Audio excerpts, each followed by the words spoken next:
কলকাতার গ্যালেপ স্ট্রিটে বিশাল বড় বাজার বসছে ফুলের গাছে। বিভিন্ন রকমের ফুলের গাছ রয়েছে, বিভিন্ন দামের ফুলের গাছ রয়েছে, খুবই সুন্দর সুন্দর সব ফুলের গাছ রয়েছে। প্রচুর মানুষ এখানে এসছেন ফুলের গাছ কিনতে, অনেকে কিনেও নিয়ে যাচ্ছেন।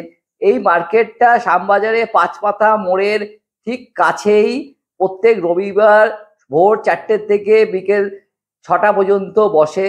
প্রচুর মানুষ আসে এখানে দেখতে, গাছের বিভিন্ন রকমের ফুলের গাছ কিনেও নিয়ে যান, বিভিন্ন রকমের গাছ দেখেও নিয়ে যান।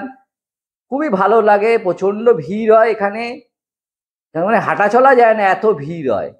অনেক গাছের তো কোনোদিন নামও শুনিনি।